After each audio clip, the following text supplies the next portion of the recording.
This monkey has been trained that when the little light comes on, it's one of those sessions where I can now get food, and it knows that if I press this lever 10 times, after a little bit of a delay, I'll get some food. If I press the lever 10 more times, I'll get some more food. It understands the task. So what do we have here? We have first a signal, the light coming on, saying it's one of those sessions. We're starting one of those. Then the monkey does the work, and then with a delay, it gets the reward. And what everyone initially thought was dopamine would go up after the reward. That's not when it goes up. It goes up when the signal comes on.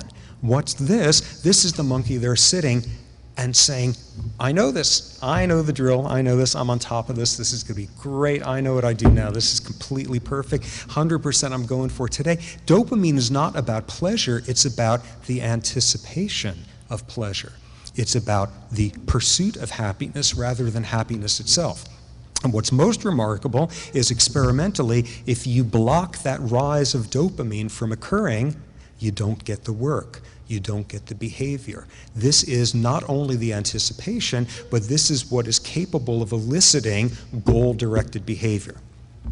Amazing elaboration on this, which now begins to tell us something real familiar. Okay, so in this study, elaboration, rather than this design, you press the lever the right number of times, you get reward. Do the work, you get a reward 100% of the time, that's how it works. Now instead shift to where you get the reward only 50% of the time.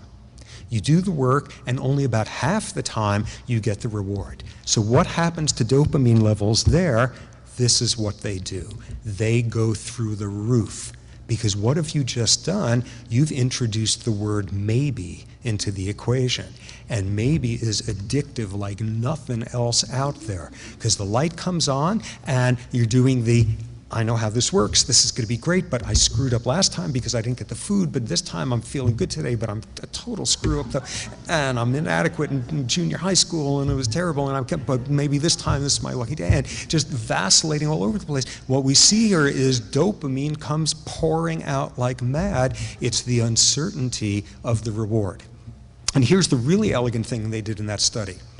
Now, instead of a 50% reward rate, either a 25% or 75%. These are diametrically opposite states. Worse news, better news, the only thing they have in common is you've decreased the level of unpredictability, and the rise in dopamine winds up being halfway between the 50% and the 100. And what's this about? This is the world of brilliant social engineering by humans, say, in Las Vegas, who understand how to design a place to take a curve where somebody has a gazillionth of 1% chance of getting a reward and making you think because it's this special day in this casino, and you especially are so much tilted to the right that you are going to get, and humans are profoundly manipulable in this realm. And it turns out, so are other species, the exact same neurochemistry.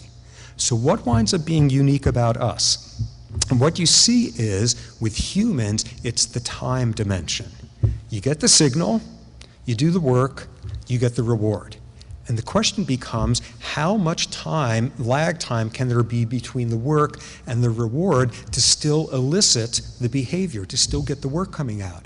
And we have just entered uniquely human terrain there for the very simple reason that probably most of us recognize, which is somewhere along the way, almost all of us worked very hard in school to get good SAT scores, to get into a good college, to get GREs, to get into a good grad school, to get a good job, to get in the nursing home of our choice there, sort of thing.